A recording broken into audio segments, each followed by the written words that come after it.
Number 1 of digital marketing components, website planning and creation. আমরা আগেই অল্প অল্প করে বুঝিয়ে দিয়েছি এই ব্যাপারটা। Understanding internet. First, website plan করার আগে আমাদেরকে ইন্টারনেট সম্বন্ধে জানতে হবে, ওভারঅল ইন্টারনেট সার্ফিং থেকে শুরু করে সব কিছু। Number 2, difference between internet and web. Internet এবং ওয়েবের মধ্যে ডিফারেন্সটা কী সেটা বুঝতে হবে। যেখানে আমরা আমাদের ওয়েব ডিটেলস, ওয়েবসাইটের ডিটেলস রাখছি সেটা ওয়েব, আর ওয়েবটা অ্যাক্সেস করা যায় কী করে? Through internet. ইন্টারনেটে মাধ্যমে কেউ প্রোডাক্টের বা ওয়েবসাইটের ডিটেলসগুলোকে সার্চ করে বার করতে পারে। ওয়েবের মাধ্যমে আমরা সব কিছু রাখি, ওয়েব পেজ, ওয়েবসাইট সব ওয়েবের মধ্যে থাকে, প্রোডাক্ট ডিটেলস, ইনফরমেশন সব কিছু, আর সেটাকে অ্যাক্সেস করা হয় থ্রু ইন্টারনেট। আন্ডারস্ট্যান্ডিং ওয়েবসাইটস, আমাদেরকে বুঝতে হবে ওয়েবসাইটটা কীভাবে তৈরি করতে হয়, কীভাবে সেটাকে সাজাতে হয়, কীভাবে বানাতে হয়। Understanding domain names and domain extensions. Domain name কী হয়, যেমন আমরা দেখছি যে amazon.com বা flipkart.com বা আমরা ক্যালকাটা ইউনিভার্সিটি .org। নর্মালি কোনো অর্গানাইজেশন ওয়েবসাইট হলে তার ডোমেন নেম হয় .org। যদি কোনো কমার্শিয়াল সাইট হয় ডোমেন নেমের এক্সটেনশান থাকে .com।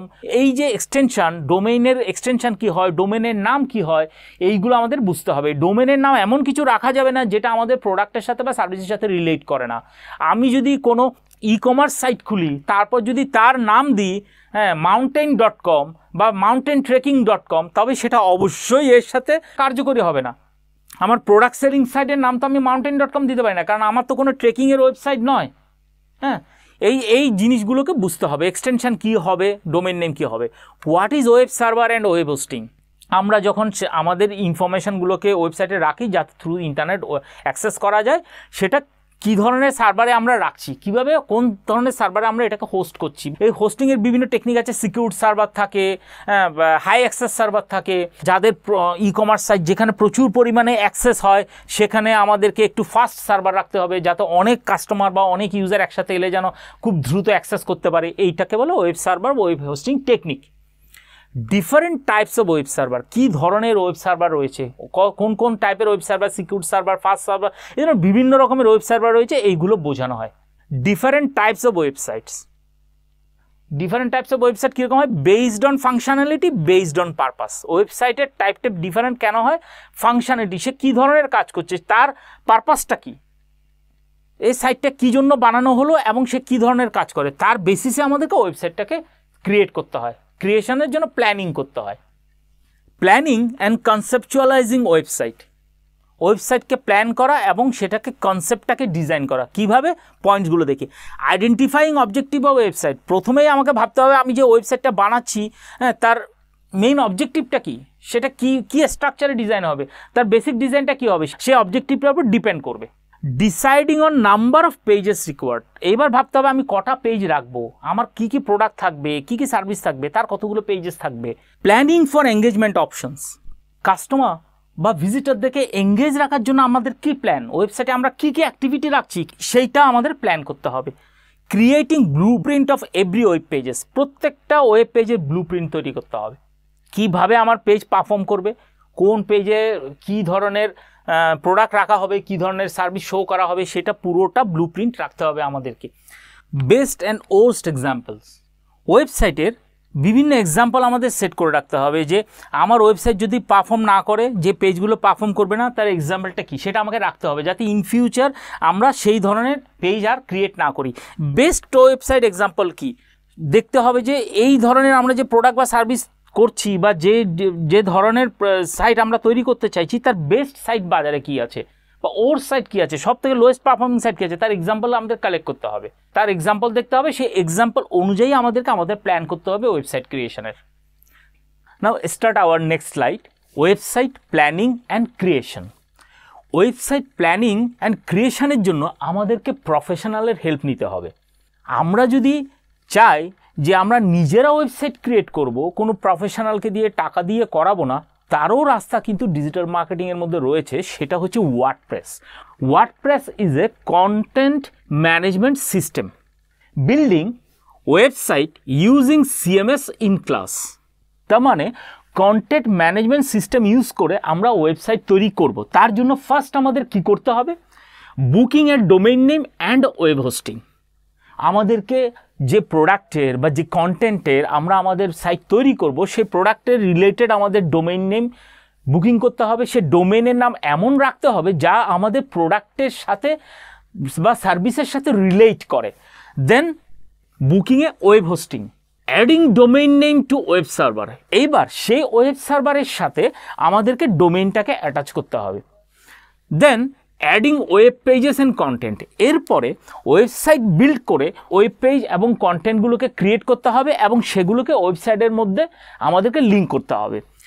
Adding plugins, adding plugins মানে হচ্ছে ওয়ার্ডপ্রেসে আমাদের কিছু প্লাগইনস রয়েছে, কিছু নয় অনেক রকমের প্লাগইনস রয়েছে।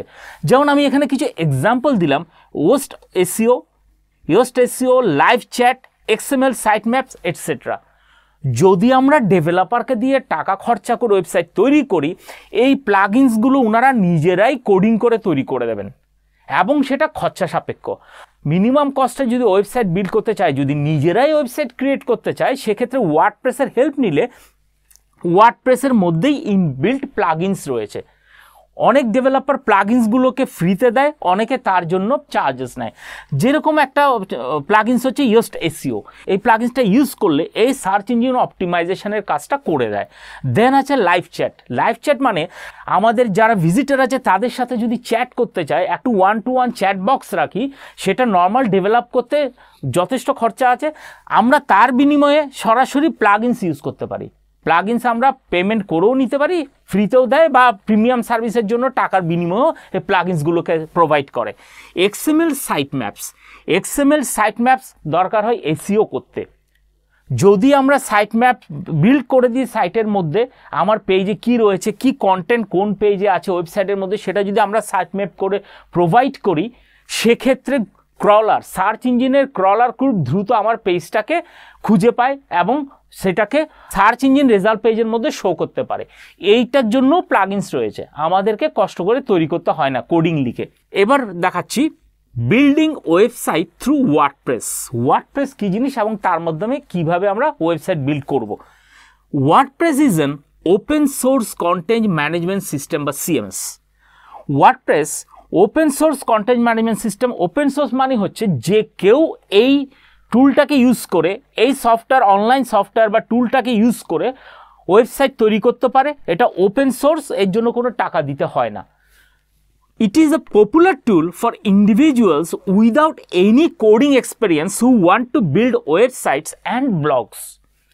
এটা হচ্ছে একটা জনপ্রিয় টুল, যে কোনো ইন্ডিভিজুয়াল লোক, মানে অ্যাজ এ কোম্পানি নয়, কোনো লোক যদি চায় ছোট করে কোম্পানি বিল্ড করে সে যদি ওয়েবসাইট তৈরি করতে চায়, তাদের জন্য এটা ভীষণই জনপ্রিয় একটা টুল। যার কোনো কোডিং এক্সপিরিয়েন্স নেই, সে জানে না কিভাবে HTML এ কাজ করতে হয় বা PHP-তে কাজ করতে হয় বা কিভাবে ড্রিমউইভারে কাজ করতে হয়, তিনি তার নিজের ওয়েবসাইট বা ব্লগ ক্রিয়েট করতে পারেন through WordPress. The software doesn't cost anything.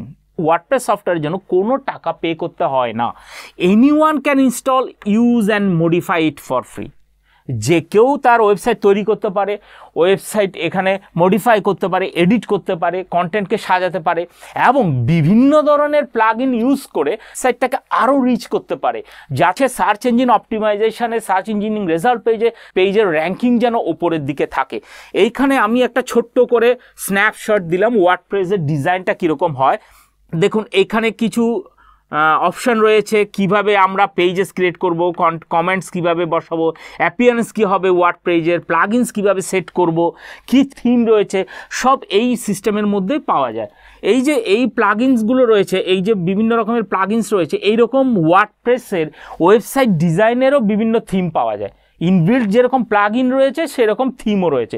কিছু থিম ফ্রি, আর অনেক থিম আছে যেগুলো বেশ প্রিমিয়াম কোয়ালিটির থিম, সেইগুলোকে কিনে ওয়েবসাইট ডেভেলপ করতে হবে। এবার এই থিমগুলো, প্লাগইনসগুলো ডিপেন্ড করে আপনি কি ধরনের ওয়েবসাইট বিল্ড করছেন, কি কন্টেন্ট বিক্রি করতে চাইছেন বা কি প্রোডাক্ট বিক্রি করতে চাইছেন, কি সার্ভিস বিক্রি করতে চাইছেন, তার উপর ডিপেন্ড করে আলাদা আলাদা ওয়েবসাইট থিম রয়েছে।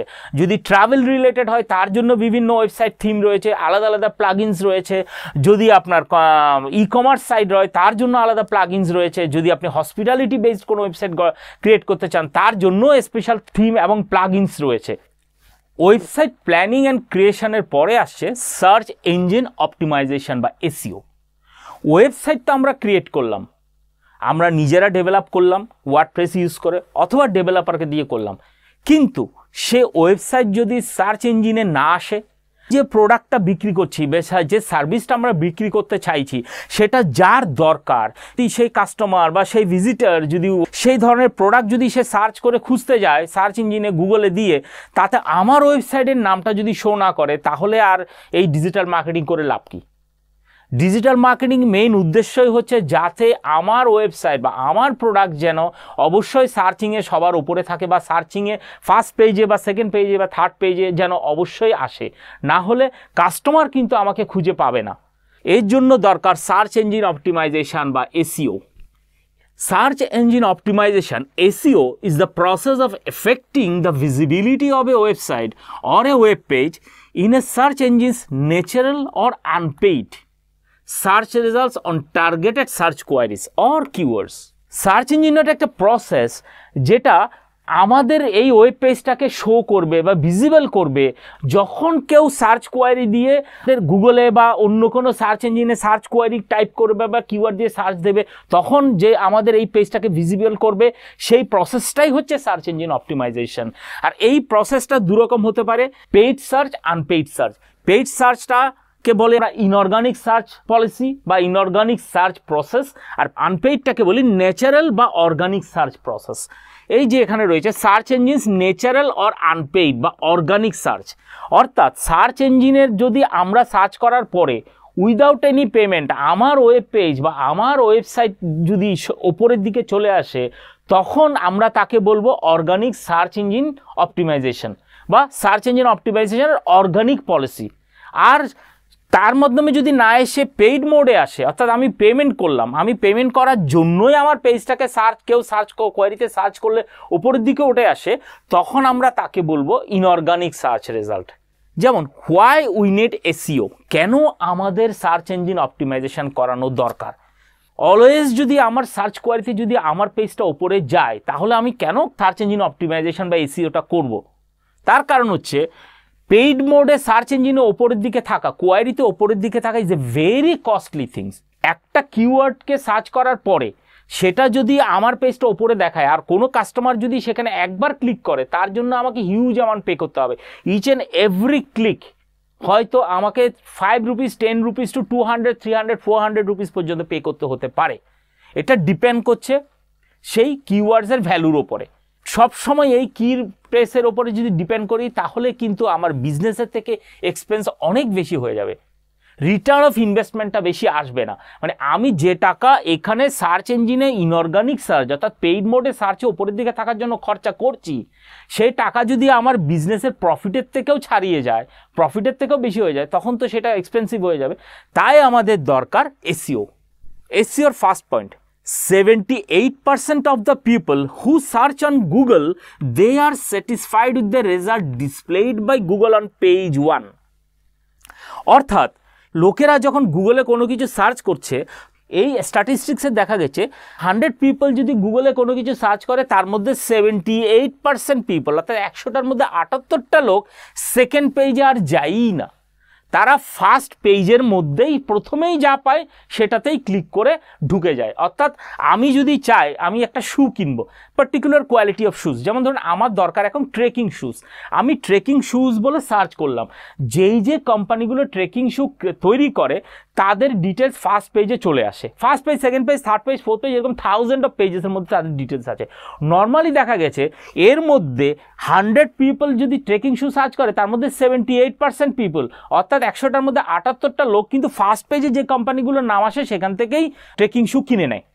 আর এই ফার্স্ট পেজে যখন নাম আনতে হবে, তখন কিন্তু আমাদের ডিটেল ওয়েতে আমাদের এসইওটা করতে হবে, না হলে ফার্স্ট পেজের পজিশন পাওয়াটা কিন্তু খুব চাপের। Then what do the remaining 22% do? তাহলে 78% পিপল ফার্স্ট পেজের মধ্যেই ক্লিক করলো, আর বাকি যে 22% পিপল ফার্স্ট পেজে ক্লিক করলো না, তারা স্যাটিসফাইড নয়। অর্থাৎ যে লোকটা ট্রেকিং শু চাইছে, সে ফার্স্ট পেজে যে কোম্পানিগুলোর ওয়েবসাইট রয়েছে সেখানে স্পন্সর্ড মোডে অর্থাৎ পেইড মোডের কোম্পানি থাক বা আনপেইড মোড, ইনঅর্গানিক বা অর্গানিক সার্চ রেজাল্ট থাক, তারা স্যাটিসফাইড নয় ফার্স্ট পেজের কন্টেন্টের ওপরে। তারা কি করবে? 22%-এর মধ্যে 70% of the remaining 22% change their search query. অর্থাৎ এই যে 22% আছে সেই 22%-এর মধ্যে 70% তাদের সার্চ কোয়ারিটাকে চেঞ্জ করে ফেলে, মানে তারা সেকেন্ড পেজে যায় না। মানে এমন নয় যে 100 জনের মধ্যে 78 জন ফার্স্ট পেজে ক্লিক করলো, বাকি 22 জন সেকেন্ড পেজে ক্লিক করে অন্য কোম্পানির ওয়েবসাইট দেখছে, তা কিন্তু নয়। সে 22 জনের মধ্যে 70 জন, অর্থাৎ 22%-এর মধ্যে 70% কিন্তু কোয়ারিটাকেই পাল্টে দেয়। যেমন সে প্রথমবার সার্চ করলো ট্রেকিং শুজ, সে দেখলো তার মন মতো রেজাল্ট আসছে না, দেন সে দেবে ক্লাইম্বিং শুজ, অথবা সে দিতে পারে শুজ ফর জগিং, অথবা সে সার্চ করতে পারে শুজ ফর হাইকিং। এইভাবে সে তার কিওয়ার্ড সার্চিং কিওয়ার্ডটাকে পাল্টে দেয়। এই সার্চিং কিওয়ার্ড পাল্টে দিয়ে হয়তো সে পেয়ে যায় যে জিনিসটা সে চাইছে, যে পার্টিকুলার পেজটা বা যে কোম্পানিটাকে চাইছে, সে তার ফার্স্ট পেজেই পেয়ে যায়। অর্থাৎ সে কোয়ারিটাকে চেঞ্জ করলো, দেন আগেন ফার্স্ট পেজে দেখতে থাকলো, সেকেন্ড পেজে কিন্তু গেলই না।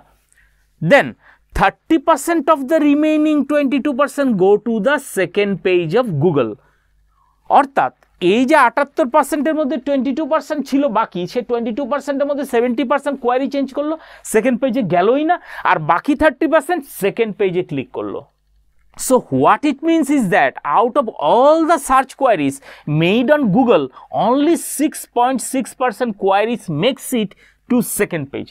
তার মানেটা দাঁড়ালো এই যে 100% কোয়ারি এখানে পড়লো, 100% যে সার্চ কোয়ারি পড়লো সার্চ ইঞ্জিনে, তার মধ্যে অনলি 6.6%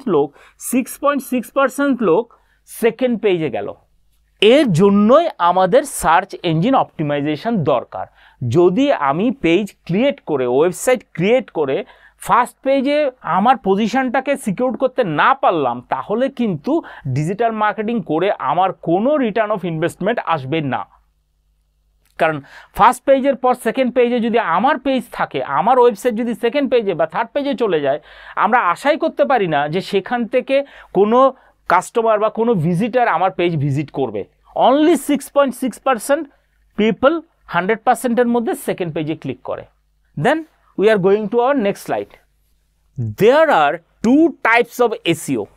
দু ধরনের SEO রয়েছে search engine optimisation. Number 1 on page SEO and number 2 off page SEO. On page search engine optimisation কি জিনিস? Optimising the content on a website for users and search engines. অর্থাৎ আমরা আমাদের ওয়েবসাইটের মধ্যে কন্টেন্টটাকে এমনভাবে সাজাবো, অপটিমাইজ করব, কিওয়ার্ড দেব, যাতে সেটা সার্চ ইঞ্জিনে ওপরের দিকে উঠে আসে। অর্থাৎ পেজের মধ্যে বসে আমি সার্চ ইঞ্জিন অপটিমাইজেশনের জন্য কাজটা করে যাচ্ছি, এই জন্য এটাকে বলে অন পেজ। অর্থাৎ পেজের মধ্যে বসে আমি কন্টেন্টটাকে সাজিয়ে, কন্টেন্টটাকে চেঞ্জ করে, কিওয়ার্ড দিয়ে তবে আমি অপটিমাইজ করছি। ফর এক্সাম্পল, উদাহরণটা দেখছি, H1, H2, H3 etcetera. H1 means হচ্ছে heading 1, heading 2, heading 3। First heading 1 আমি এক্সাম্পলটা দিচ্ছি, এইখানটায় এই জিনিসটা, এইটা হচ্ছে আমার এই পেজের হেডিং 1, এইটা হলো হেডিং 1, এইটা হচ্ছে আমার হেডিং 2, এইটা হচ্ছে আমার হেডিং 3। অর্থাৎ ফার্স্ট এই যে হেডিং, এই যে বড় বড় করে উপরে লেখা আছে, আমি যখন কোনো কিছু সার্চ করি, আমার কিওয়ার্ড যদি এর মধ্যেই থেকে যায়, তাহলে কিন্তু গুগল সার্চ ইঞ্জিনের অ্যালগরিদম ক্রলার কিন্তু প্রথমে এইটাকে ধরে। এইখানে যদি না পায়, তখন সে যায় H2-তে, অর্থাৎ পরের হেডিং 2-তে। এখানেও যদি সে তার কোয়ারিটা না পায় বা সে তার কিওয়ার্ডসটাকে খুঁজে না পায়, তখন সে যায় হেডিং 3-তে। অর্থাৎ আমি যদি ট্রেকিং শু সার্চ করি, আমার যদি এখানেই লেখা থাকে যে ট্রেকিং শুজ, তাহলে সে প্রথমেই আমার এখানে এটাকে খুঁজে পেয়ে যাবে। এখানে পেলো না, তখন সেকেন্ড হেডিংয়ে দেখলো, থার্ড হেডিংয়ে দেখলো, এরপরেও যদি পাওয়া না যায়, তখন ক্রলার যায় হচ্ছে এই থার্ডে কন্টেন্টের ভেতরে, কন্টেন্টের মধ্যেও এই কিওয়ার্ড দেওয়া হয়। দেন আসছে ট্যাগ অ্যানালাইসিস। এক্সাম্পল কি? অন পেজ এসিওর এক্সাম্পল হচ্ছে হেডিং, দেন ট্যাগ অ্যানালাইসিস। ট্যাগ হচ্ছে আমি যখন ওয়েবসাইট ক্রিয়েট করব, সে ওয়ার্ডপ্রেসে সেই পেজের এগেইনস্টে ট্যাগগুলো বসাতে হয়। ট্যাগ থাকলে কি হয়, কন্টেন্টে ঢোকার আগেই কিন্তু সে একবার সার্চ করে নেয়, সার্চ করে কিওয়ার্ডটা ট্যাগের মধ্যে রয়েছে কি না। Social media connection, on page এসইওর আরেকটা অপশান হচ্ছে সোশ্যাল মিডিয়ার কানেকশান রাখা। অর্থাৎ আমাদের যদি কোনো সোশ্যাল মিডিয়া পেজ থাকে, সেই সোশ্যাল মিডিয়া পেজের মধ্যে যদি আমি প্রমোট করি আমার পেজের লিঙ্কটা দিয়ে, আমি যে প্রোডাক্টটা বা সার্ভিসটা বিক্রি করতে চাইছি সেটা যদি আমার ওয়েবসাইটের সেই লিঙ্কটাকে যদি আমি সোশ্যাল মিডিয়ার সাথে কানেক্ট করে দিই, সোশ্যাল মিডিয়ার কন্টেন্টের মধ্যে দিয়ে দিই যে আপনি যদি চান এখানে ক্লিক করতে পারেন, তখন সেটাও some kind of on page SEO. এটাকে বলে social media connection. Keyword density checking in web content. এই যে কন্টেন্ট অর্থাৎ এই হেডিংগুলোর পরে এই যে লেখাগুলো রয়েছে, এই লেখাগুলোর মধ্যে যদি কিওয়ার্ড বসানো হয়, সেই কিওয়ার্ডটাকেও আমাদের কতটা ডেন্সিটিতে রাখবো সেটা চেক করতে হবে। আমি সার্চ ইঞ্জিনের র্যাঙ্কিং করার জন্য পুরো কন্টেন্টের মধ্যে কিছুক্ষণ পরপর কিওয়ার্ড দিলাম আননেসেসারি, তাতেও কিন্তু নেগেটিভ এফেক্ট আসতে পারে। সার্চ ইঞ্জিনে ওপরের দিকে যাওয়ার বদলে উল্টো নিচের দিকে র্যাঙ্কিংয়ে চলে যেতে পারে। তাই কিওয়ার্ড ডেন্সিটিটাও মাথায় রাখতে হয়। দেন কিওয়ার্ডস অ্যানালাইসিস। কিওয়ার্ডস অ্যানালাইসিস করতে হবে, অর্থাৎ আমি আননেসেসারি এমন কোনো কিওয়ার্ড দেব না যেটা সার্চে খুব কম আসে। আমরা প্রথমে অ্যানালাইজ করে নেব যে লোকে কী রকম সার্চ করতে পারে, কী ধরনের কিওয়ার্ড সার্চ করবে, সেইটা অ্যানালাইসিস করে কিওয়ার্ডের লিস্ট তৈরি করলাম। তারপরে বাছাই সেই কিওয়ার্ড লিস্ট ধরে ধরে আমরা কন্টেন্টের মধ্যে সেগুলোকে সেট করব। দেন আসছে meta tags creation. Meta tags is kind of tag analysis. Tag অ্যানালাইসিসেরই একটা পার্ট হচ্ছে meta tags creation. Meta tags কিন্তু ভিজিবল নয়, যদি আমরা ওয়েবসাইটে ঢুকি তার মেটা ট্যাগ দেখতে পাবো না। ওয়ার্ডপ্রেসের মধ্যে মেটা ট্যাগস বলে একটা অপশান রয়েছে, আর নর্মাল যদি ডেভেলপ করতে হয় ডেভেলপাররা মেটা ট্যাগ কোডিংয়ের মধ্যে লিখে দেবে। মেটা ট্যাগ দিলে খুব দ্রুত সার্চ ইঞ্জিন ক্রলার সেটাকে ধরতে পারে। দেন আসছে meta title creation. Meta title is another part of meta tag. অর্থাৎ আমি যদি কোনো টপিক লিখি সেটারও একটা মেটা টাইটেল হয়। মেটা ট্যাগ আলাদা, আর মেটা টাইটেল হচ্ছে টাইটেলের ওপরে আবার একটা ছোট্ট ইনভিজিবল টাইটেল যেখানে কিওয়ার্ডগুলো দেওয়া থাকে। দেন আসছে site map creation. Site map কি? আমার ওয়েব পেজে যদি 1000 অফ পেজেস থাকে, 50, 30, 40, 80, 100 পেজেস থাকে, কোনো ভিজিটর যদি অ্যারাইজ করে সে তো খুঁজেই পাবে না সে যে জিনিসটা চাইছে সেটা কোথায় আছে। ওয়েব পেজে সে মানে বিভিন্ন জায়গায় সে সার্চ করতে থাকবে। এই সাইট ম্যাপ কী করবে? একটা ম্যাপিংয়ের মতো দেখিয়ে দেবে যে আপনি যে জিনিসটা চাইছেন সেটা কোথায় রয়েছে, খুব দ্রুত সেই জায়গায় পৌঁছে যাওয়া যায়। আর সাইট ম্যাপ দেওয়ার আরেকটা বড় প্লাস পয়েন্ট হচ্ছে ক্রলারও ফার্স্ট ওয়েব পেজে ঢোকার আগে সাইট ম্যাপে খোঁজে, সাইট ম্যাপ অনুযায়ী সে কিন্তু ঢোকে। অন পেজে যদি সাইট ম্যাপ না দেওয়া হয় তাহলে কিন্তু র্যাঙ্কিং ডাউন করে যাবে, কারণ ক্রলার সহজে খুঁজে পাবে না।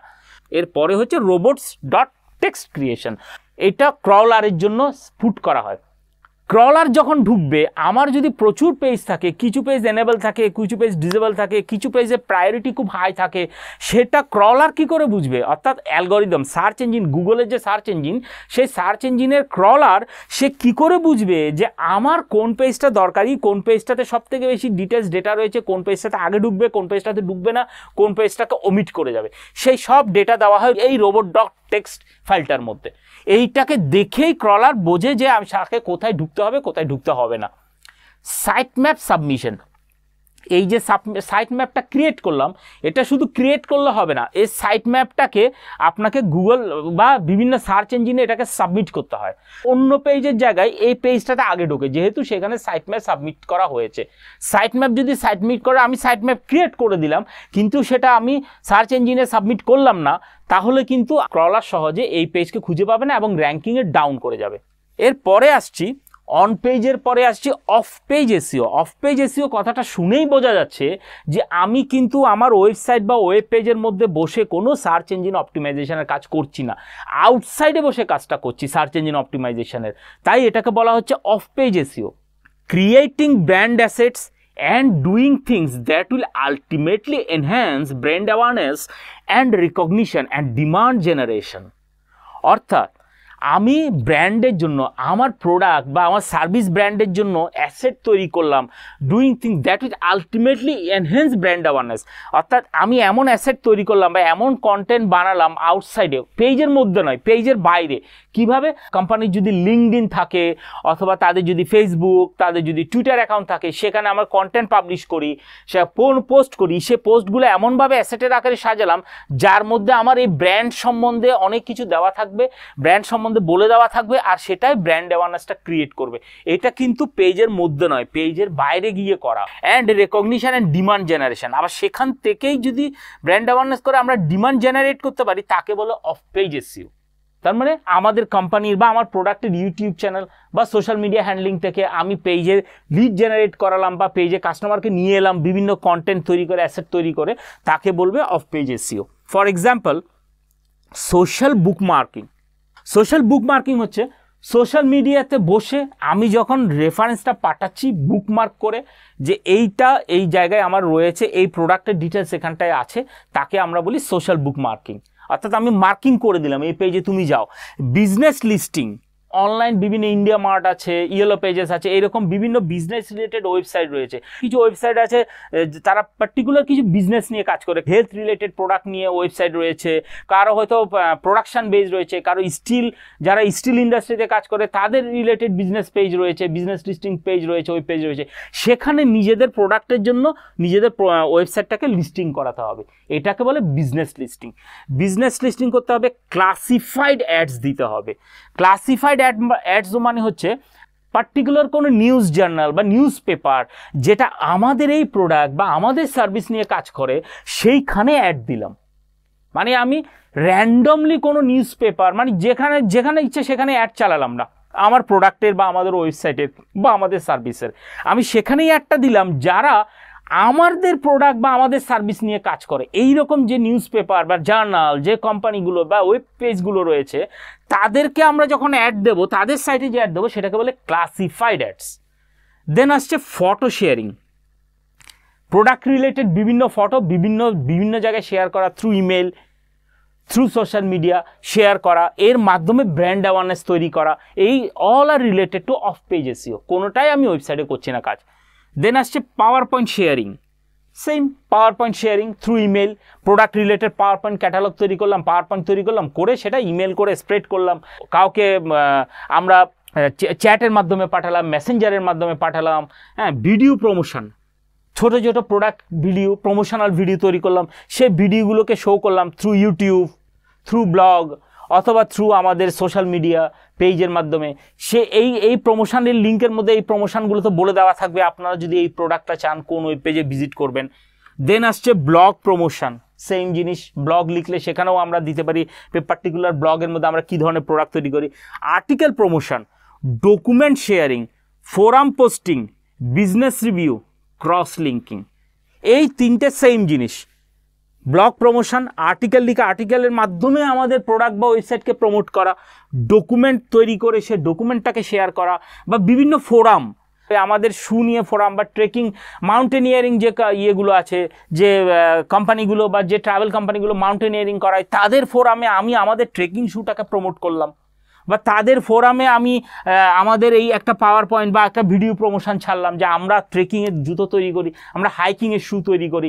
তখন সেটাকে কোথাও করলাম, আমরা সেই ফোরামে পোস্ট করলাম যেখানে কেউ পার্টিকুলারলি হাইকিং, ট্রেকিং এবং মাউন্টেনিয়ারিং নিয়ে কথা বলে।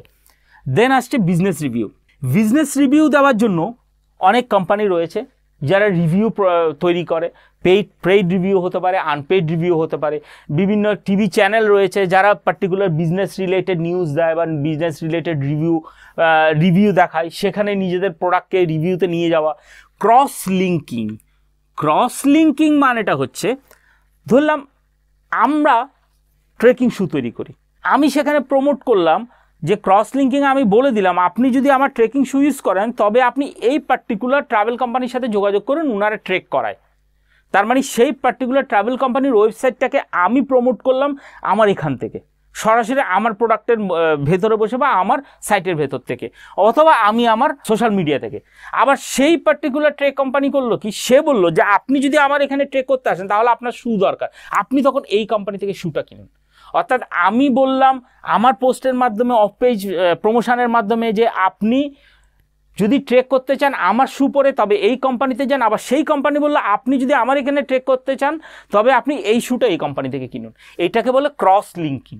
অর্থাৎ বিভিন্ন জায়গায় একজন আরেকজনকে ক্রস লিঙ্কিংয়ের মাধ্যমে লিঙ্ক করিয়ে করে, ওয়েবসাইট লিঙ্ক করে প্রমোশন করানো। আমি এবার একটা রেফারেন্স দেখাচ্ছি সার্চ ইঞ্জিন অপটিমাইজেশনের, এসইওর।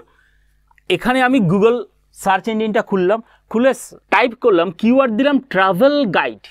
ট্রাভেল গাইড কিওয়ার্ডটা দিয়ে আমি সার্চ করলাম, সার্চ কিওয়ার্ড দিলাম। এই ট্রাভেল গাইড যেই দিলাম তার এগেইনস্টে আমার টোটাল সার্চ রেজাল্ট কতগুলো এসছে, টোটাল সার্চ রেজাল্ট এসছে আনকাউন্টেবল। এটা এতটা হিউজ অ্যামাউন্ট, এটা মিলিয়ন্স অফ সার্চ রেজাল্ট এসছে, 39300000000 রেজাল্ট। অর্থাৎ শুধুমাত্র ট্রাভেল গাইড দিয়ে যে আমি সার্চ করলাম এতগুলো জায়গায় আমার এই পার্টিকুলার কিওয়ার্ডটা পাওয়া গেছে। মানে সারা পৃথিবীতে যত ওয়েবসাইট আছে যারা যারা অলরেডি গুগলে লিস্টেড তাদের মধ্যে এতগুলো কিওয়ার্ড পাওয়া গেছে সার্চ রেজাল্ট। এইবার বুঝুন এতগুলো যদি সার্চ রেজাল্টের কিওয়ার্ড আসে তার মানে কতগুলো পেজ এখানে তৈরি হবে পার্টিকুলার সার্চের জন্য। পেজের এই যে সমুদ্র রেজাল্ট এলো তার যে সমুদ্র, সেখান থেকে কিন্তু পার্টিকুলার পেজটা খুঁজে পাওয়া খুবই চাপের যদি সে ফার্স্ট সেকেন্ড পেজের মধ্যে নিজেকে সিকিউর করতে না পারে, নিজের প্লেসটাকে ধরে রাখতে না পারে। দেন আসছি first position in first page. অর্থাৎ এই ফার্স্ট পেজের ফার্স্ট পজিশন পেয়েছে হচ্ছে মেক মাই ট্রিপ, সেখানে লেখা আছে ইন্ডিয়া ট্রাভেল গাইড। আমি সার্চ করছি travel guide, India travel guide, একদম ফার্স্টেই নামটা পেয়ে গেল। আর মেক মাই ট্রিপস কিন্তু এখানে অর্গানিক সার্চ, স্পন্সর্ড অ্যাড নয়, এরা কিন্তু টাকা দিয়ে এই পেজটা হোল্ড করেন। এখানে দেখুন কোথাও অ্যাডস লেখা নেই বা কোথাও স্পন্সর কথাটা লেখা নেই, অর্থাৎ কোনো ধরনের পেমেন্ট ছাড়া অর্গানিক ওয়েতে মেক মাই ট্রিপ ফার্স্ট পজিশনটাকে হোল্ড করেছে। অর্থাৎ যে লোক ট্রাভেল গাইড খুঁজবে সে প্রথমেই মেক মাই ট্রিপকে পাবে এবং এখানেই ক্লিক করবে। দেন সেকেন্ড পজিশনে আসছে ওয়ার্ল্ড ট্রাভেল গাইড .net, এই পজিশনটা হেল্ড করে যাচ্ছে সেকেন্ড পজিশনে। থার্ড পজিশনে কে আসছে, থার্ড পজিশনে আসছে হচ্ছে nomadic.mat.com, travel guides to destination around the world. এই ফার্স্ট সেকেন্ড থার্ড এই কোনোটাই কিন্তু পেইড রেজাল্ট নয়, এরা সবাই সার্চ ইঞ্জিন অপটিমাইজেশন বা এসইওর মাধ্যমে কিন্তু এই র্যাঙ্কিংটাকে হোল্ড করেছে।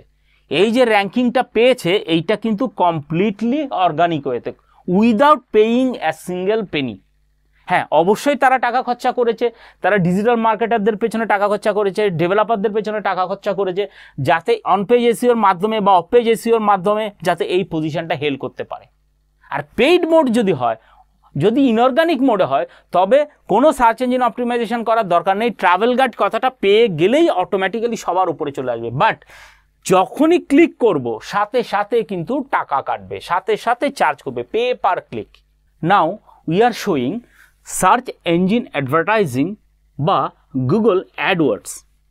Google AdWords is an advertising program by Google through which we can run advertisements in SERP, means search engine result page, SERP on targeted search queries also known as keywords.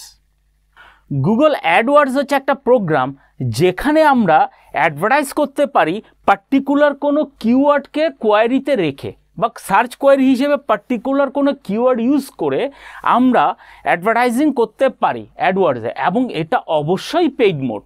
Paid মোডে আমরা যখন advertise করব সেক্ষেত্রে Google অ্যাডওয়ার্ডসে আমরা বলে দেব আমরা কোন কোন কিওয়ার্ডের জন্য তাকে পে করব। অর্থাৎ এই কিওয়ার্ডগুলো যখনই কেউ সার্চ করবে সাথে সাথে আমার পেজ ওপরের দিকে যাবে বা র্যাঙ্কিংয়ে ফার্স্ট পেজে চলে আসবে অটোমেটিক্যালি। কি করে করব? This is a program by Google through which we can run advertisement, যার মাধ্যমে, যে প্রোগ্রামের মাধ্যমে আমরা অ্যাডভার্টাইজ করতে পারি। কি অ্যাডভার্টাইজ করতে পারি? গুগল অ্যাডওয়ার্ডসে কোনো ওয়েব পেজকে অ্যাডভার্টাইজ করা যায় না, সেখানে অ্যাডভার্টাইজ করতে হয় কিওয়ার্ডকে।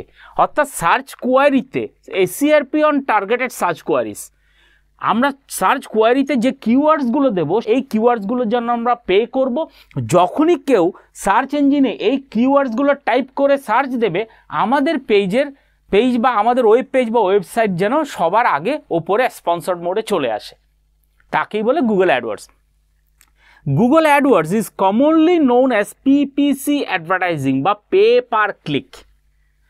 যখন আমরা গুগল অ্যাডওয়ার্ডসে কোনো কিছু সার্চ দিই, ওয়েব পেজের লিঙ্ক যখন ওপরে চলে আসে তখন কিন্তু কোনো টাকা পে করতে হয় না। অর্থাৎ কিওয়ার্ড সার্চ করলো, আমার পেজ র্যাঙ্কিংয়ে ফার্স্ট পেজে সবার ওপরে গেল, তার জন্য কোনো পেমেন্ট দিতে হয় না। কখন টাকা দিতে হয়? Pay per click. যখনই কেউ আমার পেজটার উপর ক্লিক করবে ওই পার্টিকুলার ক্লিকের জন্য আমাকে পে করতে হবে বা কোম্পানিকে পে করতে হবে গুগলকে। এটাকেই বলে Google AdWords. You only pay for clicks and not for displaying your adverts. অর্থাৎ এই পার্টিকুলার কোয়ারির জন্য সার্চ ইঞ্জিনে সবার আগে যখন আমার পেজটাকে দেখাবে, তার জন্য আমি কোনো টাকা দিচ্ছি না, we only pay for clicks. Click করলে তবেই টাকাটা পেমেন্ট করতে হয়। Why it is important? 18% of search queries made on Google end up in clicking on ads. অর্থাৎ যত লোক গুগলে সার্চ করে তার মধ্যে 18% অর্থাৎ 100 জনের মধ্যে 18 জন কিন্তু অর্গানিকভাবে পাওয়া সার্চ রেজাল্টের উপর বা ওয়েবসাইট লিঙ্কে ক্লিক করে না। তারা সবার উপরে যে অ্যাডগুলো আসে, স্পন্সর্ড যে ওয়েবসাইটগুলোর নাম আসে, সেগুলোতেই ক্লিক করে। এই জন্যই এটা এত বেশি দরকারি। রিটার্ন অফ ইনভেস্টমেন্টটা খুব দ্রুত পাওয়া যায় এখান থেকে।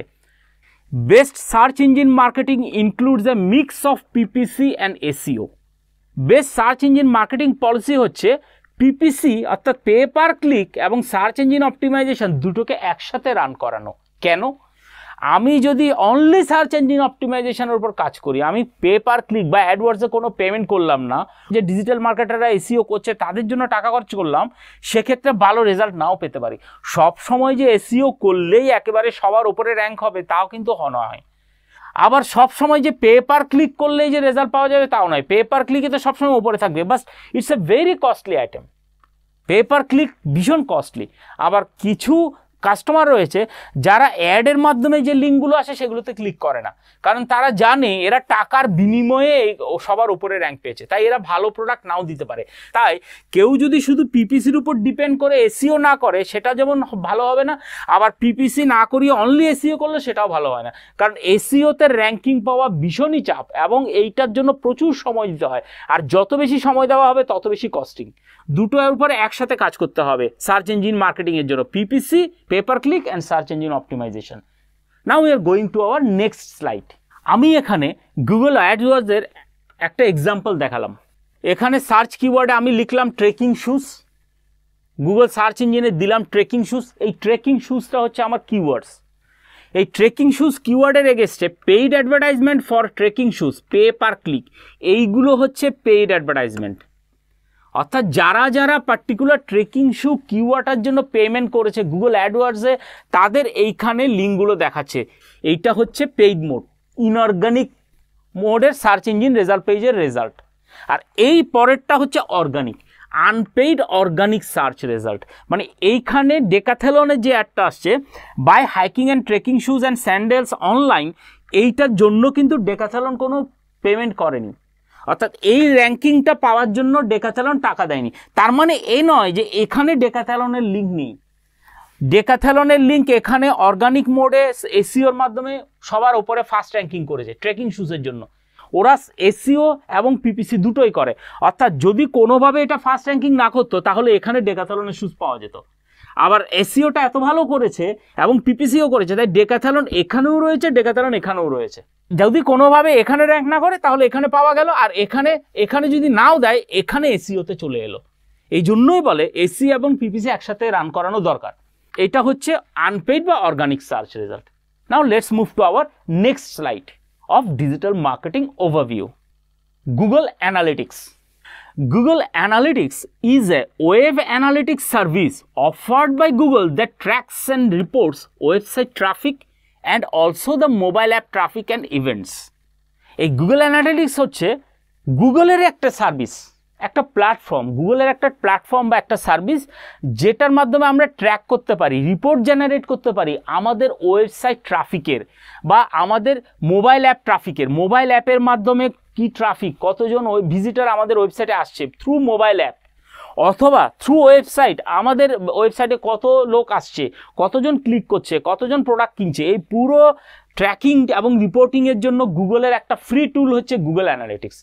আমরা যদি ওয়ার্ডপ্রেসে বা আমাদের ওয়েবসাইটে গুগল অ্যানালিটিক্সের কোডটা বসিয়ে দিই এবং গুগল অ্যানালিটিক্স টুলটাকে পারমিশন দিয়ে দিই যে তুমি আমার ওয়েব পেজে যত ধরনের অ্যাক্টিভিটি হবে, কে আসছে, কোথা থেকে আসছে, কিভাবে আসছে, কোন রেফারেন্সে আসছে, কোন লিঙ্ক থেকে আসছে, সব কিছু তুমি ট্র্যাক করবে এবং আমাকে ডিটেলস রিপোর্ট দেবে, হ্যাঁ, সেইটাকে আমরা বলি Google analytics reporting. Currently as a platform inside the Google marketing platform brand, অর্থাৎ বর্তমানে এই গুগল অ্যানালিটিক্সটা একটা গুগলেরই ব্র্যান্ডের আন্ডারে একটা প্ল্যাটফর্ম, মানে গুগলের বিভিন্ন প্ল্যাটফর্ম রয়েছে, যেমন গুগল ম্যাপ আছে, গুগল অ্যানালিটিক্স আছে, ইউটিউব আছে, জিমেইল আছে, এগুলো হচ্ছে গুগলের বিভিন্ন প্ল্যাটফর্ম। তার মধ্যে অ্যানালিটিক্স একটা প্ল্যাটফর্ম, অ্যাডওয়ার্ডসও একটা প্ল্যাটফর্ম। গুগল অ্যাডওয়ার্ডসের মাধ্যমে আমরা অ্যাড চালাতে পারি, অ্যাডওয়ার্ডস যেরকম একটা প্ল্যাটফর্ম, আর অ্যানালিটিক্সের মাধ্যমে আমরা পুরো ওয়েবসাইটের ট্রাফিকের ডেটা রিপোর্টটা পেতে পারি। It is the most widely used website statistics service. এটা পৃথিবীতে সব থেকে বেশি ব্যবহৃত ওয়েবসাইটের স্ট্যাটিস্টিক্যাল ডেটা পাওয়ার একটা সার্ভিস। অনেকের অ্যানালিটিক্যাল টুলস আছে, কিন্তু গুগল অ্যানালিটিক্যাল ম্যাক্সিমাম লোক গুগল অ্যানালিটিক্যাল ইউজ করে, অ্যানালিটিক্স টুলটাকে ইউজ করে। Google launched the service in November 2005 after acquiring urchin. এই অ্যানালিটিক্সের সার্ভিসটা গুগল চালু করেছিল নভেম্বর মাসে 2005-এ গুগল আর্চিন বলে একটা কোম্পানিকে কিনে নেওয়ার পরে। এই আর্চিন কোম্পানি অ্যাকচুয়ালি এই অ্যানালিটিক্যাল প্ল্যাটফর্মটা তৈরি করেছিল। এই আর্চিনটাকে কিনে এই অ্যানালিটিক্যাল টুলটাকে গুগল নিজেদের প্ল্যাটফর্মে হিসেবে অ্যাটাচ করে দেয়। এবার আমি দেখাচ্ছি অ্যানালিটিক্যাল টুলসের দেখতে কীরকম হয় বা এটা কীরকম ডেটা দিতে পারে তার একটা সিনারিও। দেখুন এখানে গুগল অ্যানালিটিক্স টুল, ফার্স্ট এখানে দেখাচ্ছে আমাদের পার্টিকুলার ওয়েবসাইটে ভিজিটার কিভাবে কখন কিভাবে ওঠানামা করেছে, মানে কোন কোন সেশনে কত তারিখ কতজন ভিজিটার এসছে তার গ্রাফ চার্ট। অ্যানালিটিক্স দেখাচ্ছে আমার ভিজিটার কতগুলো এলো, কত তারিখ এলো, কীভাবে এলো। এরপরে দেখাচ্ছে তার মধ্যে থেকে পেইড সার্চ কজন করেছে। এই দেখুন সেশনসের মধ্যে এইখানটায় অ্যানালিটিক্সের টুল দেখাচ্ছে আমাদের এই পেজে যতজন সার্চের মাধ্যমে ঢুকেছে তার মধ্যে পেইড সার্চ থেকে কতজন এসছে। 1076 লোক এসছে পেইড সার্চের মাধ্যমে। অর্থাৎ গুগল অ্যাডওয়ার্ডসের মাধ্যমে, ডিসপ্লে অ্যাডের মাধ্যমে আমরা যে অ্যাড চালিয়েছিলাম সেখান থেকে ক্লিক করে 1076, অর্থাৎ সব থেকে বেশি লোক পে পার ক্লিকের মাধ্যমে আমাদের ওয়েবসাইটে ঢুকেছে। ইমেল মার্কেটিংয়ের মাধ্যমে এসছে 982, সোশ্যাল মিডিয়া থেকে 968, অর্থাৎ ইমেলের মাধ্যমে আমরা যখন কোনো মার্কেটিং করেছি, কাউকে ইমেল করে, সেখান থেকে ইমেল থেকে ক্লিক করে এই লোকগুলো এসছে। Second position. থার্ড পজিশন হচ্ছে সোশ্যাল মিডিয়া। আমরা আমাদের যিনি সোশ্যাল মিডিয়া প্ল্যাটফর্মে যে আমাদের প্রোডাক্ট বা সার্ভিস সম্বন্ধে যে ডিটেলস দিয়েছিলাম, পোস্ট করেছিলাম, সেখান থেকে কতজন এসছে। ডিসপ্লে অ্যাডের মাধ্যমে কতজন এসছে। ডিরেক্টলি সার্চ করে ডাইরেক্ট অর্গানিক ওয়েতে কতজন এসছে, 897। আদার বিভিন্নভাবে রেফারেলের মাধ্যমে, অ্যাফিলিয়েটের মাধ্যমে কতজন এসছে। এই যে রেফারেলের মাধ্যমে কতজন এসছে, রেফারেল মানে হচ্ছে অ্যাফিলিয়েট মার্কেটিং। অর্থাৎ আমি অন্য কোনো ওয়েবসাইটে আমার অ্যাড চালালে, অন্য কোনো ওয়েবসাইটের ওপরে বসে যদি আমার ওয়েবসাইটের অ্যাড চালায়, সেখান থেকে যদি কেউ ক্লিক করে আসে, সেটাকে বলে আবার রেফারেল সার্চের মাধ্যমে আসা লোক। এর জন্য অবশ্যই আমাকে পে করতে হবে, তবে গুগলকে নয়। আমরা পে করব হচ্ছে সেই পার্টিকুলার কোম্পানিকে যাদের ওয়েবসাইটের ওপর থেকে আমাদের এই রেফারেলটা এসছে, লিঙ্কটা। দেন আসছে অর্গানিক সার্চ।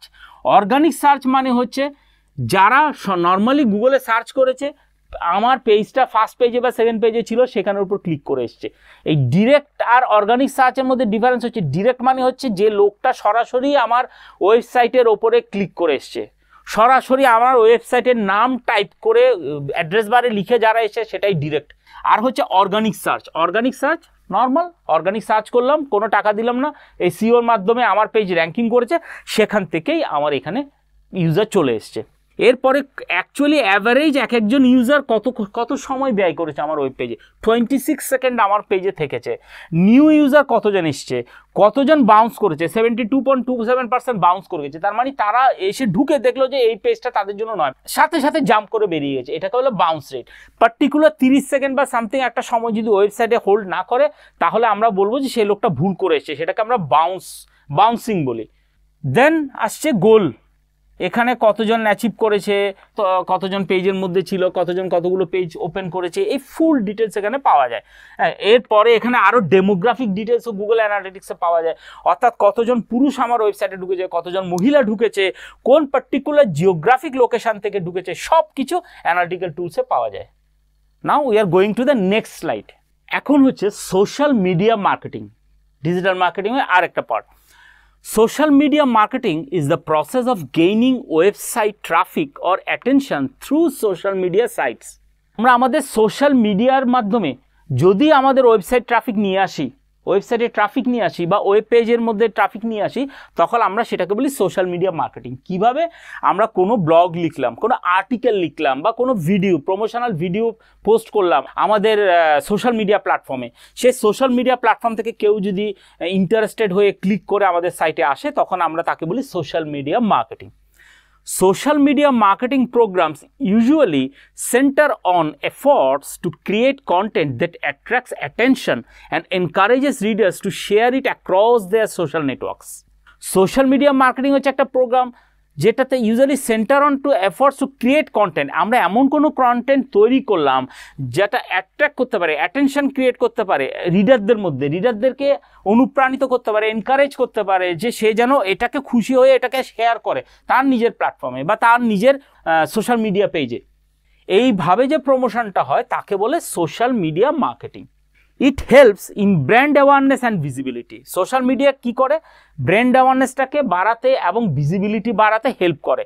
অর্থাৎ যারা আমার প্রোডাক্ট সম্বন্ধে জানে না তারা জানতে পারলো, তারা দেখলো, অর্থাৎ ভিজিবিলিটিটা বাড়লো, সোশ্যাল মিডিয়া থেকে আমাদের প্রোডাক্ট সম্বন্ধে জানলো, জেনে এই ব্র্যান্ডটা সম্বন্ধে জানতে পারাটাকেই বলে ব্র্যান্ড অ্যাওয়ারনেস।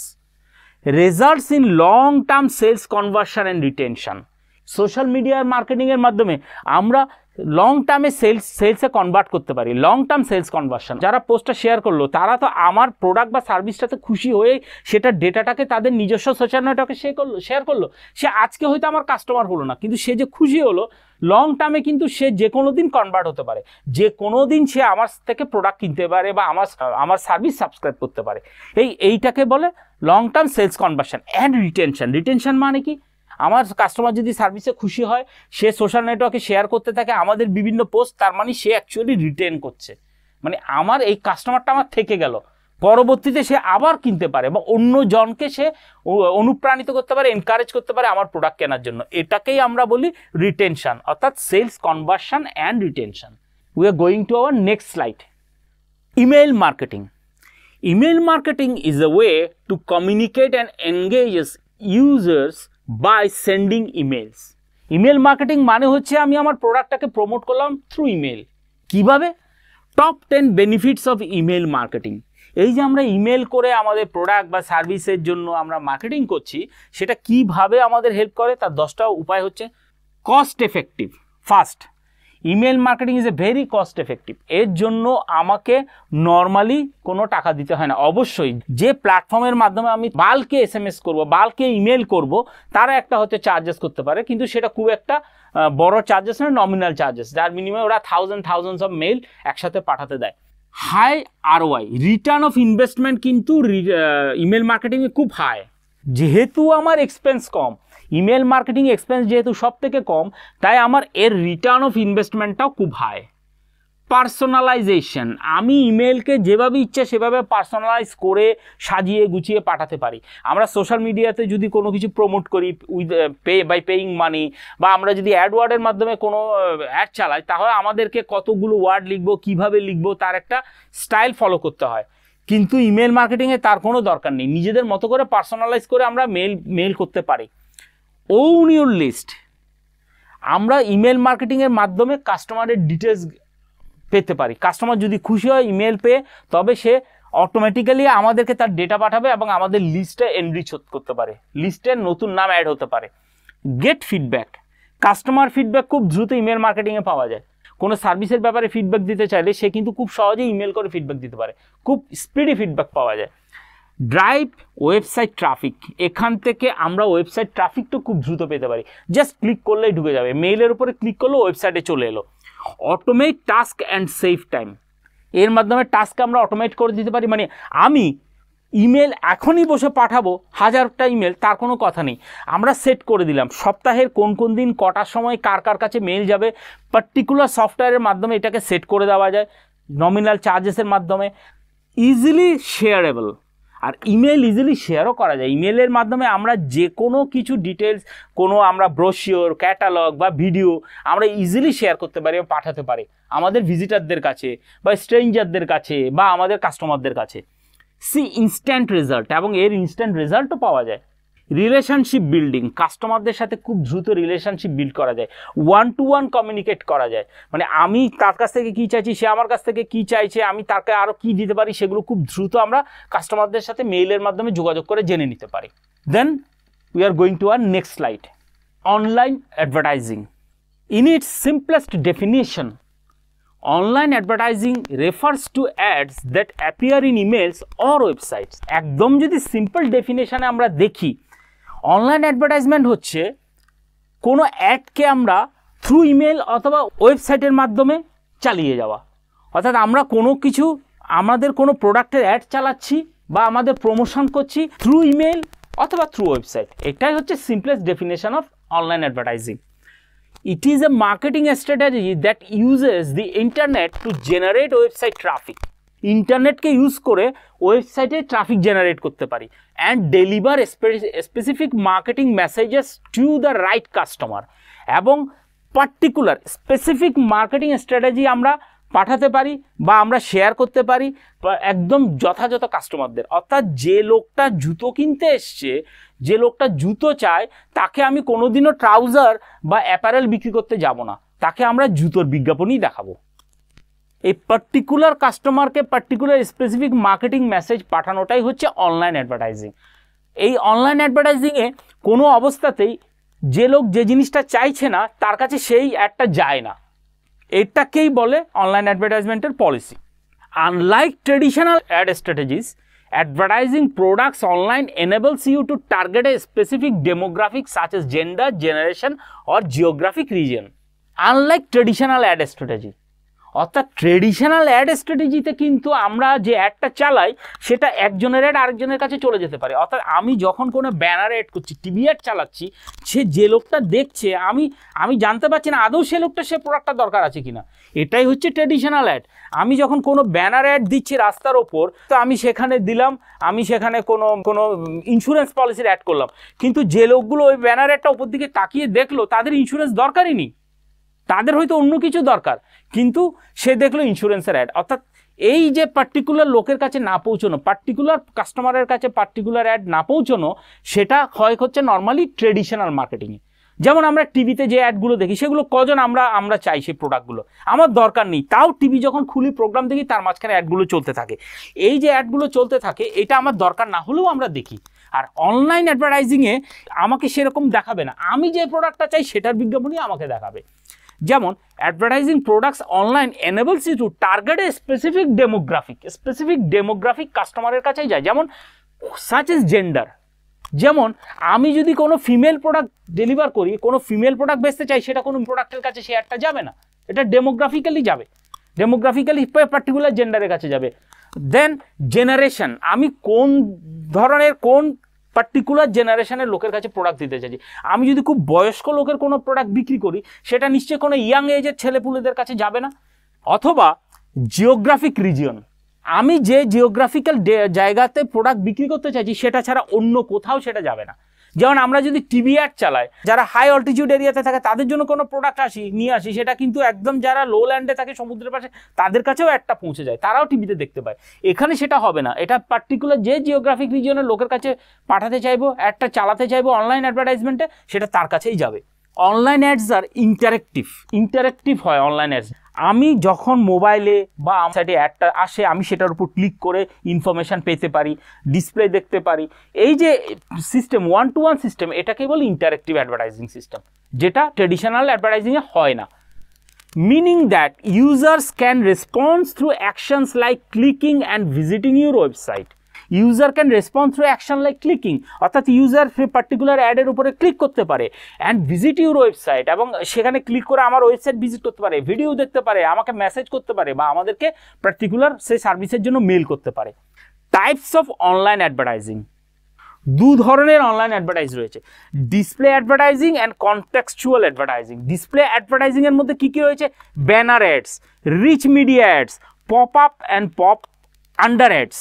অর্থাৎ ব্যানার অ্যাডস মানে হচ্ছে ডিসপ্লে মানে হচ্ছে যেখানে কোম্পানির ডিটেলস, ছবি, মানে এই রকমের কন্টিনিউয়াস লেখা আসবে না, ছবির মাধ্যমে, ব্যানারের মাধ্যমে, পোস্টারের মাধ্যমে আসবে, সেটাকে বলে banner ads. Rich media ads মানে হচ্ছে ছোটো ছোটো ভিডিও ক্লিপিংস আসবে, ছবি ভিডিও ক্লিপিংস থাকবে যেটার উপর ক্লিক করে আমরা পার্টিকুলার সেই কোম্পানির প্রোডাক্ট সম্বন্ধে জানতে পারবো। পপ আপ অ্যাডস মানে ওয়েবসাইট, আমি একটা অন্য কোনো সাইট ঘাঁটছি, সেখানে পার্টিকুলার কিছুতে ক্লিক করলাম, পপ আপ করে সেইখান থেকে লিঙ্ক ধরে ওয়েবসাইটটা খুলে গেল, এটাকে আমরা পপ আপ অ্যাডস বলি। অর্থাৎ আমি পপ আপ করে তাকে নিয়ে চলে গেলাম অন্য ওয়েবসাইটের উপরে। Contextual advertising, in text ads, in image ads, in video ads, in page ads. অর্থাৎ আমরা টেক্সটের মাধ্যমে লিখে কোনো কিছু বিজ্ঞাপন করতে পারি, ছবির মাধ্যমে বিজ্ঞাপন করতে পারি, অথবা ভিডিওর মাধ্যমে টেক্সটগুলোকে শো করে বিজ্ঞাপন করতে পারি, অথবা ডাইরেক্ট সরাসরি ওয়েব পেজের ওপরে বসিয়ে বিজ্ঞাপন করতে পারি। অর্থাৎ অন্য কোনো সাইটের ওয়েব পেজের ওপর বসে অ্যাড দিয়েও আমরা এই অ্যাডভার্টাইজমেন্টটা করতে পারি। এই পুরো পার্টটাই হচ্ছে online advertising. Now we are going to our next slide. এখন স্টার্ট করছি e commerce marketing. E commerce বা electronic commerce is the process of buying or selling products or services over the internet. Electronics commerce হচ্ছে এমন একটা process যেটার মাধ্যমে আমরা কোনো প্রোডাক্ট বা সার্ভিসকে কিনতে পারি বা বিক্রি করতে পারি থ্রু ইন্টারনেট, তাকেই বলে e commerce. While the term e-commerce is commonly used to refer to online shopping of products and services, এখানে ই কমার্স টার্মসটা আমরা ইউজ করি অনলাইন শপিং পোর্টালে বা ওয়েবসাইটে কোনো প্রোডাক্ট বা সার্ভিস কেনার জন্য। কোনো প্রোডাক্ট বা সার্ভিস যদি আমরা অনলাইন পোর্টাল থেকে কিনি, সেটাকেই আমরা ই কমার্স হিসেবে ট্রিট করি। It includes monetary or data transactions through the internet. এর মধ্যে কি কি পড়ে? আর্থিক অথবা ডেটা ট্রানজ্যাকশন করা ইন্টারনেটের মাধ্যমে, আর্থিক লেনদেনও হতে পারে এর মাধ্যমে ই কমার্স পোর্টালের মাধ্যমে, অথবা ডেটা ট্রানজ্যাকশনও হতে পারে, অবশ্যই by paying money. For example, along with online shopping, stores, online auctions, wholesalers, subscription based businesses, sales of digital products such as ebooks, software, video courses, audio, etc., crowdfunding platforms, online marketplaces, etc., are all part of e-commerce. Example হিসেবে আমরা কি দেখতে পারি? Along with online shopping stores, অর্থাৎ অনলাইনে কেনাকাটা করার shopping store ছাড়াও ই কমার্সে আর কি কি কাজ পড়ে ই কমার্সের মধ্যে? অনলাইন অকশনস, অনলাইনে কোনো জিনিসের অকশানও ই কমার্সের মাধ্যমে হতে পারে। অর্থাৎ কোনো অকশান হাউসে না গিয়ে, যেমন ক্রিস্টির নিলামঘর রয়েছে, পৃথিবী বিখ্যাত ক্রিস্টির নিলামঘরে যে সব সময় ফিজিক্যালি অ্যাটেন্ড করতে হবে তার কোনো কথা নেই। অনলাইনেও কেউ বিট করতে পারে। কোনো প্রোডাক্ট যদি কেউ কিনতে চায়, অ্যান্টিক প্রোডাক্ট যদি কিনতে চায়, অনলাইনেও বিট করে কিনতে পারে, এটাও পার্ট অফ ই কমার্স। হোলসেলার্স, যারা হোলসেলে মাল কেনাবেচা করে, অর্থাৎ টনে টনে যারা প্রোডাক্ট কেনে, কোনো খাদ্যশস্য এগুলো যারা কেনাকাটা করে, তারা হোলসেলে যদি বাল্কে কিনতে চায়, অনলাইন শপিং পোর্টাল থেকেও বাল্কে কিনতে পারে। It's also e commerce. Subscription based businesses, যেমন জি5 বা নেটফ্লিক্স বা হটস্টার, এগুলো হচ্ছে সাবস্ক্রিপশন বেসড বিজনেস। ওরা কোনো প্রোডাক্ট বা এখানে প্রোডাক্ট মানে হচ্ছে কোনো মুভি বা অথবা কোনো ওয়েব সিরিজ, সেগুলো দেখার জন্য যে সাবস্ক্রিপশন নেওয়া হয়, এটাকে সাবস্ক্রিপশন বেসড বিজনেস বলে, এটাও part of e commerce. Sales of digital product sell করা যেতে পারে ই কমার্সের মাধ্যমে, সাচ এস ইবুকস, আমরা কোনো পার্টিকুলার ইবুকস কিনতে পারি, সফটওয়্যার কিনতে পারি, ভিডিও কোর্স কিনতে পারি, অডিও ক্যাসেট কিনতে পারি। অডিও ক্যাসেট মিনি হচ্ছে অডিও গানের অ্যালবাম কিনতে পারি, অথবা অডিও বুক কিনতে পারি, অ্যাটসেট্রা। এই যত কিছু আমরা প্রোডাক্ট অনলাইনে কিনবো, এই যে ebook, software, platform, books, video, এই সবই ই কমার্সের পার্ট। দেন আছে crowd funding platforms. Crowd funding কারা করে? বিভিন্ন এনজিও করে। কোথাও কোনো ডিজাস্টার হয়ে গেল, কোথাও কোনো আর্থকোয়াক হলো, কোনো ফ্লাড হলো, তার জন্য ক্রাউড ফান্ডিংয়ের দরকার হয়, এনজিওরা করে, WHO করে, ইউনিসেফ করে, ইউনেস্কো করে। এই ক্রাউড ফান্ডিংয়ের জন্য যে প্ল্যাটফর্ম ইউজ করা হয়, সেটাও kind of e commerce. Online marketplace সবাই জানে, অনলাইন শপিং, অনলাইন যে মার্কেটে আমরা সব কিছু অনলাইনে কেনাকাটা করতে পারি, সেটাই অনলাইন মার্কেটপ্লেস। এগুলো সবকটাই ই কমার্সের একটা part. A user subscribing to a premium Netflix plan, একজন ইউজার যে সাবস্ক্রাইব করছে premium Netflix plan, or an organization working with a freelancer through platforms like Upwork. অর্থাৎ কোনো ইউজার যদি নেটফ্লিক্সের প্ল্যান কেনে, অর্গানাইজেশনের মাধ্যমে সে কাজ পায়, ফ্রিল্যান্সে কোনো কাজ পায় এবং তার জন্য পেমেন্ট পায়, যেমন আপওয়ার্ক আছে, ফ্রিল্যান্সার আছে। এই কোম্পানিগুলো, অর্গানাইজেশনগুলো কি করে? অনলাইনের মাধ্যমে কাজ করিয়ে যারা ফ্রিল্যান্সে কাজ করে তাদেরকে পেমেন্ট করে। অর্থাৎ এখানে কোনো কোম্পানিতে সে চাকরি করলো না, ফ্রিল্যান্স মোডে অন্য কোম্পানির হয়ে অনলাইনে কাজ করে দিল, বিনিময়ে টাকা পেলো কার মাধ্যমে? থ্রু আপওয়ার্ক অথবা ফ্রিল্যান্সার। এগুলো kind of e commerce. Both can be referred to as a e commerce. এই দুটোকেই আমরা ই কমার্স বলতে পারি। Then we are going to the next slide.